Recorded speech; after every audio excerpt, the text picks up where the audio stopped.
Hey, what is going on, crypto people? It is the crypto siege with another day in the life in the crazy life that is a digital asset space. Good morning, happy Thursday to each and every one of you. Wow, I hope you have your head up and your shoulders back this morning. Why? Because you're an early adopter in this new asset class that is the digital asset space. Listen, my friend, you and I, we're playing a game that 99.99% of the masses don't even know is being played. And we're winning, my friends. We are winning. So guys, listen, this is your XRP Ripple daily news in around 0 to 10 minutes. So let's get into it. We're going to start with Brad Garlinghouse and his tweet from, this was actually from a couple of days ago. I missed this, but I did want to share it. Gary Gensler insisted, in parentheses, again, in today's testimony that the securities laws are clear and easily understandable for the crypto market, and then turned around and said Congress needs to write laws to clarify. So which one is it?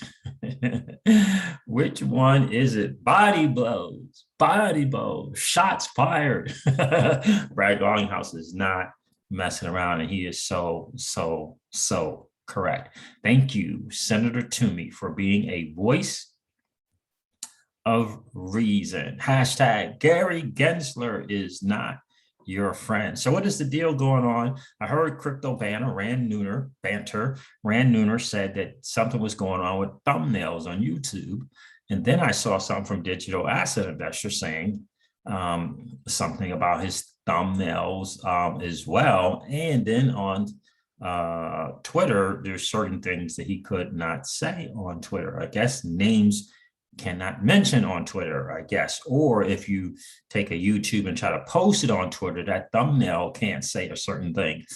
I'm guessing is the word. So I remember Crypto Banner saying this a couple of days ago. I was listening to Rand about the thumbnail. So we'll see what's kind of going on. I don't generally, well, I don't know. I have to check my thumbnails because I have been mentioning Chairman Gensler in my thumbnails.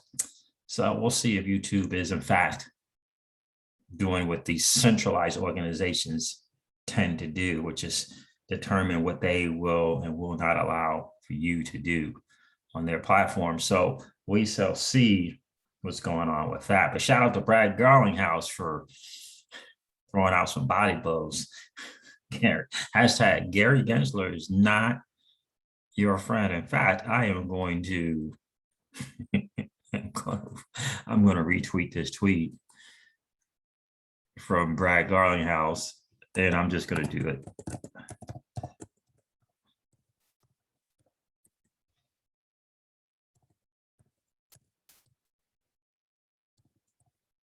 I'm just going to do it live. Gary Gensler is not your friend.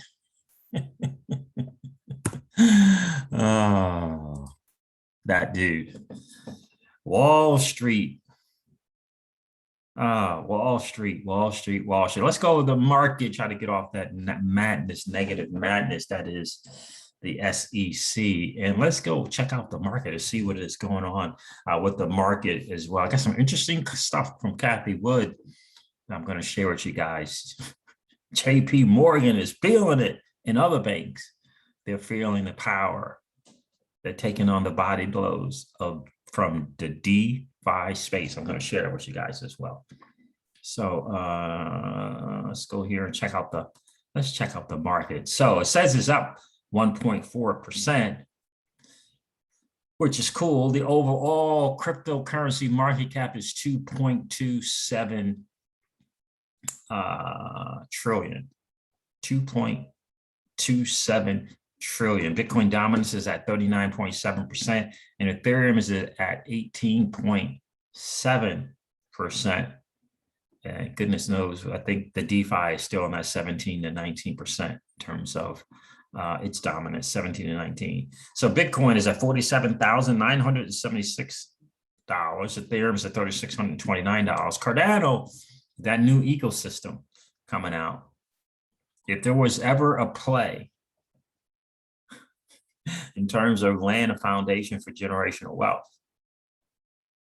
it would be, in my humble opinion, getting in early in the platforms. We understand some will win, some won't, some will begin to win sooner than others. But getting in on the ecosystem of Cardano and Flare Network. I don't know, when you talk about smart moves with your hard-earned, dirty, nasty fiat, just kind of makes sense, given that what you've seen with Solana, given what you've seen with Avalanche, given what you've seen with Terra Luna, right? It's like the roadmap, the game plan. It's laid out. It's been laid out. All you have to do is participate, right? All you have to do is just participate. You don't have to have a lot to participate. That's the cool thing. I just learned about a new DeFi platform that's going to come out here shortly. This month, I believe, on Cardano, right? And so a few dollars of this one, a few dollars on that one, a few dollars on that one. These new projects, some will be worth their weight. Some perhaps won't. Some will gain market share and some won't. But a few dollars, put into each one, it could be a very, very smart move. Not financial advice, and I'm certainly not. You guys know that. I'm certainly not trying to tell you what to do with your money. Binance Coin is at $427. XRP is at $1.11. Solana is at $156. And it has a negative on the 7-day. I haven't seen that in a long while, down 17%. And so, yeah, it looks like it's, that kind of run is over. Can't keep going up and to the right for forever. Now it'll probably have what they call a healthy pullback or correction. Polkadot is at $35.16 on the 7-day is up 27.7%. Dogecoin's at 24 cents. Terra Luna's at $38.52, $38, and wow. Avalanche, $65.14, up 77% on the 7-day. So interesting stuff. Uniswap's $26. Chainlink is $30.69, $30, right? Bitcoin Cash, yeah, $6.38. Algorand's $2.19. And ICP is $58. Internet Computer Polygon's at $1.43. Thank goodness. Back up over $1.40. Cosmos is $33.58. Interesting what the ecosystem that they're looking to build out, and Tezos is looking to build out their ecosystem as well, which is just great for you and I. It's just so many projects, and I love that. Right, more choices, the better. And where am I going to end? VeChain at 11.8 cents. So that's kind of the overall deal there with the market. And as we like to say, the market is doing, what the market does. So interesting stuff coming out of the Bankless podcast with Cathie Wood of ARK Investment, two of her compadres, if you will. I think one still works at ARK Invest, the other I think it's not working there any longer. But in any case, great interview. Shout out to Bankless podcast for putting this together. She laid out something that we have been saying on this channel for a long time. The greatest threats to the incumbents is DeFi and what Ripple is doing. It's the great disruptor, without question. And we've always talked about yield. Alice Mashinsky, shout out to you, my friend, CEO and founder of Celsius. Caught on to this before anyone else. Celsius was around before DeFi, and that was the people's want, need, and desire for yield. And it doesn't stop with people wanting this yield. It also goes to institutions as well. And so hedge funds as well, all seeking, if you will, this yield. Take a listen to what Cathie Wood of ARK Invest says about this particular space of DeFi and yield. She's going to talk about being on a call with J.P. Morgan. And when you hear this, and they're forecasting, kind of like these quarter earnings reports coming out of J.P. Morgan. Let me find it because they did timestamp it. Here it is. And it's, it's going to be about 10 minutes, but it's a good listen to, guys. It really is. Let's take a look. On what you were talking about, Yassine, with the whole yield side of Ether, the asset, right? This is a very core component of the relationship between Ether and Ethereum. Proof of stake allows the Ethereum protocol to issue Ether yield. And as we started talking with this whole crypto section, we talked about Bitcoin as a non-sovereign money. It's a money that transcends nations, that transcends borders. And Ether, as this new similar sort of technology that transcends borders, offers a new protocol issued yield in Ether terms, in Ether denominations, that has no counterparty risk, right? Like the Ether is always solvent. Ethereum is always solvent because it can always issue new Ether, which is kind of a paradigm shift in where we can find yield in the world. Now we can find yield in crypto terms, in crypto native assets, internet native assets that have no nation state dependencies. And so I want to turn this question to Cathie. The cost of capital in the traditional world is really dependent on, the bond market. How risky are you going to get based off of the yields you can get in dollars on the bond market? But now that we've unlocked this new internet native risk-free rate with Ether staking, how do you think that's going to impact global yields and global investment appetite as Ethereum gets more and more adopted, if it does get more and more adopted over time? Well, I think part of the heightened regulatory talk here in the United States and elsewhere, but it's really taken off in the last few months here, is because what you are talking about, the yield, has attracted so much interest that the banks themselves are beginning to feel it. I have been shocked. I listened to especially J.P. Morgan's call. It's a good kind of staple to understand what's going on in the banking industry. And, in a V-shaped recovery, Jamie Dimon was telling us that their loan growth would be negative through the end of this year. J.P. Morgan said that their loan growth would be negative through the end of this year. Why is that, you might want to ask? Well, for those of us who are participating in being both a lender and a borrower, right? We say this on the channel all the time. You and I can participate and be both a lender and a borrower, right? Without having the need to sit on the other end, on the other side of some desk with some dude looking over an application or a loan application, sitting there trying to judge and determine whether or not you are deserving of his or their money. You and I, we don't have to do that any longer, right? We don't have to jump through hoops to get a home mortgage any longer, by the way. We don't have to, we don't need their money now. We are both the lender and the borrower. We don't have to jump through that. This is what I mean when I talk about what Celsius Network brought to the digital asset space. They were the first to be able to do this.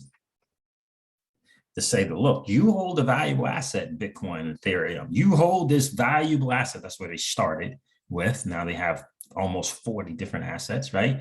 That you can deposit, be a lender and both a borrower on, right? You have a valuable asset. We think it's valuable enough. We're going to let you take a loan out against it. Use the loan, use that asset as collateral and borrow against that asset. And she says that JP Morgan, they're feeling the effects of that. And I think more and more people are now, you're going to hear one of the podcast people say, wow, I just never thought we were making an impact on that. And she's going to speak and clear that up. Clear that up. Here, listen to the rest of this. I said, what?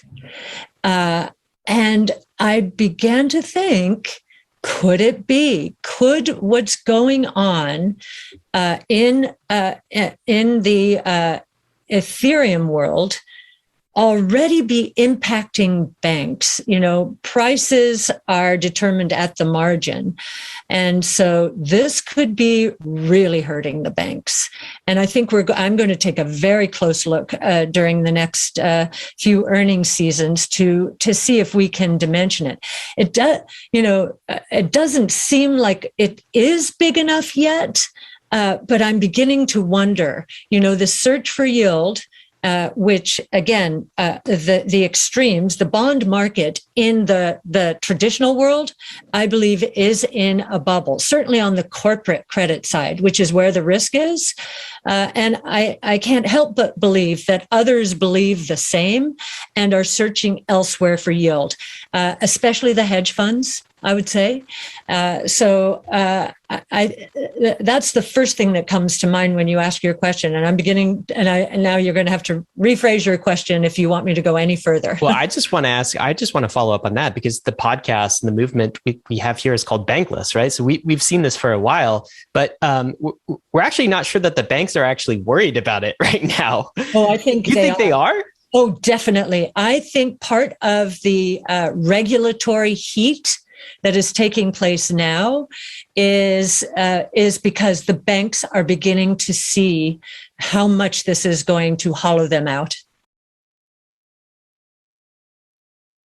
And again, this points back and harkens back, if you will, to Gary Gensler. Never forget where the dude came from.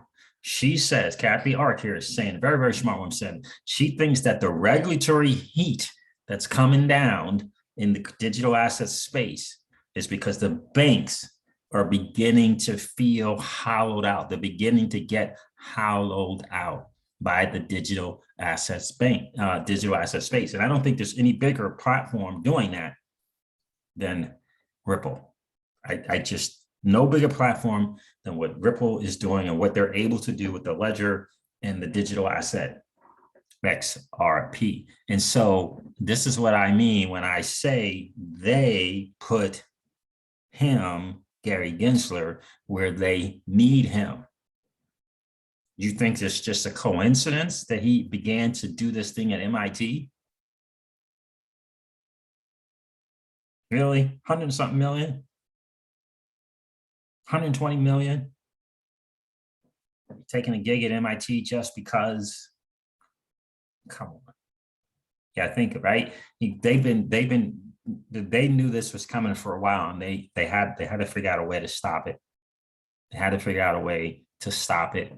And God forbid that they do somehow get to put everything under the securities brokers thing that BK talks about all the time when he does his videos, and they can wrap the digital asset space up into this broker dealer securities, because then that you could just push that all over to JP Morgan and Goldman Sachs, right? Because they can custody, and it's all under that wrap, under that realm.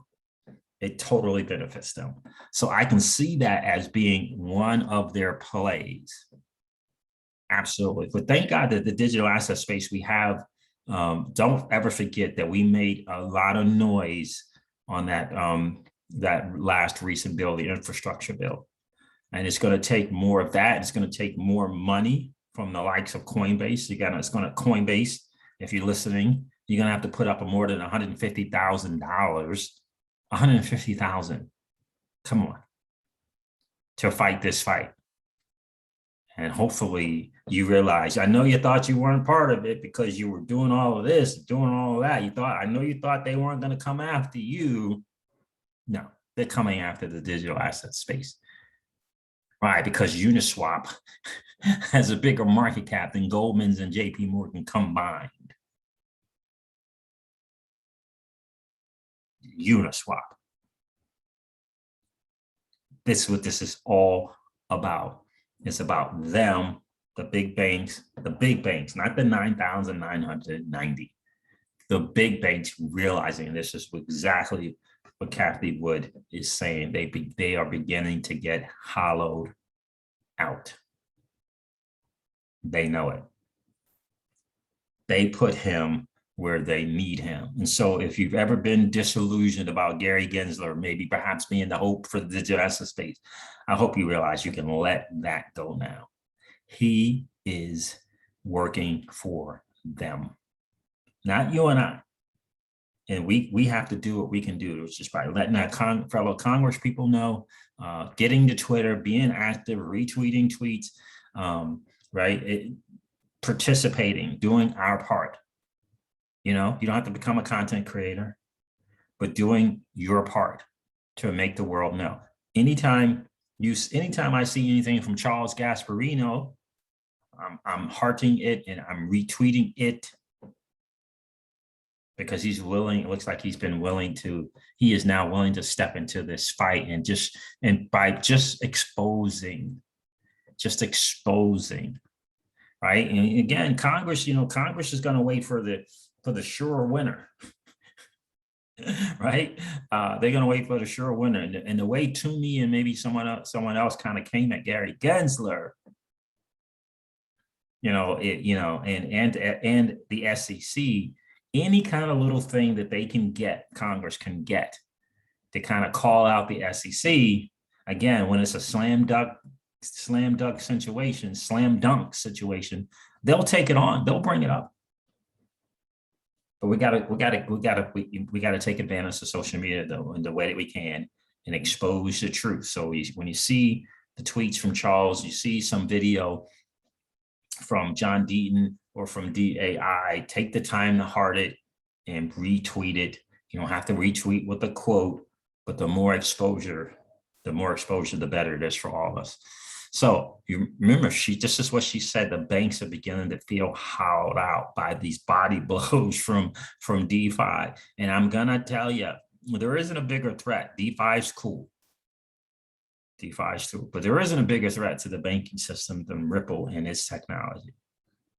There isn't a bigger threat. Because if they can hollow out Swift, right, and they can provide it, right? Think about all the fees and stuff that they're gonna just take away from the banking system. Remember, they make billions of dollars on fees alone. So that's a pretty powerful thing. I want you to listen to another thing that she says here. I'm gonna turn here. It's called Fintech and the DeFi Mullet. I thought it was pretty powerful. Industry has been hollowed out. And you hearken this back to the early days of the internet.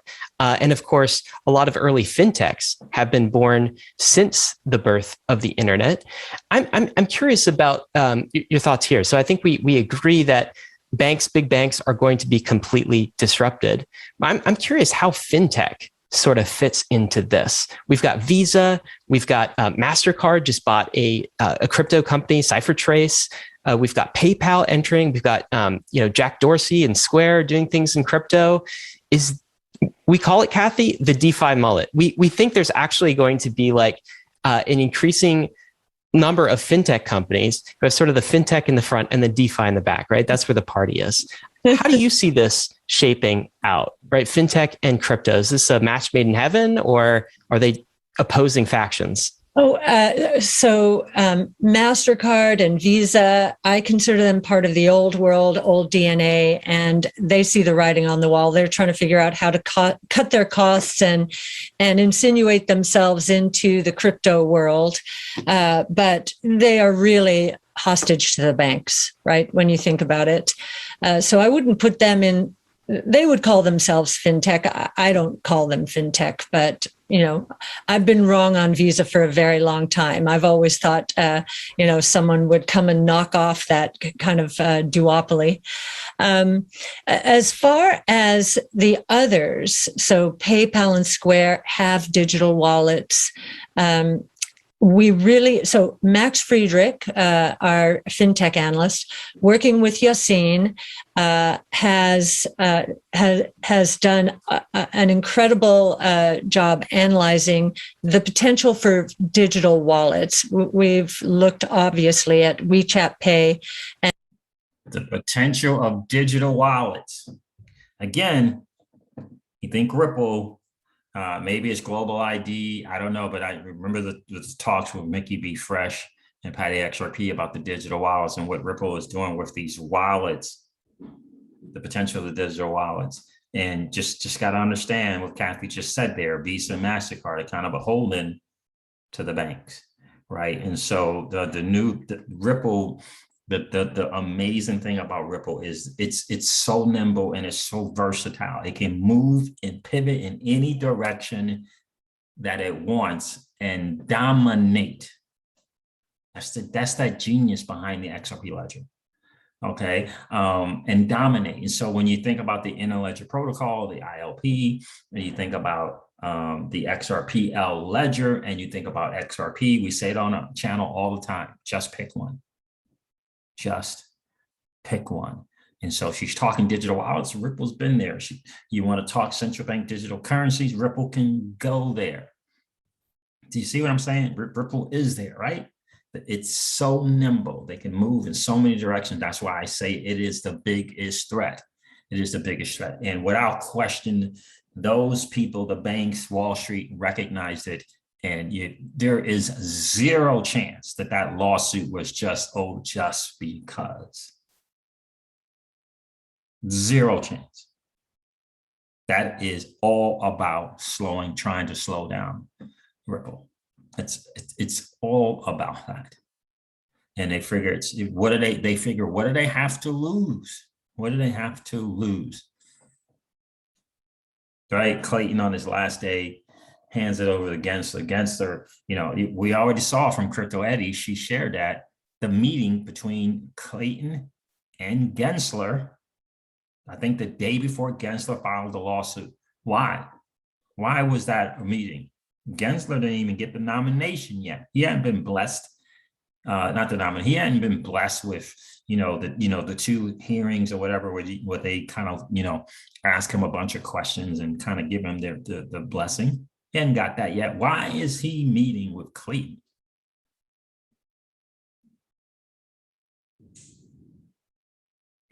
Both again. Gensler, Goldman Sachs. Clayton's wife, Goldman Sachs. Come on. Come on. And just like Tim Draper said in his interview on stage, he said, they all get together and they lock arms and say, we are not going to let this happen. He's talking about a multi-billionaire. He knows what's going on there. And that's what this is all about, ultimately. And Cathie is honest enough. And thank God we have Cathie Wood, who gets this. And this is hugely important. So definitely check out this video. I mean, check out this, from Bankless and watch it. I think it's over 2 hours long, but I'm over an hour into it. No, it's an hour and 40 minutes. So huge. I'm still have to listen to another, looks like 35 minutes of it before it's over.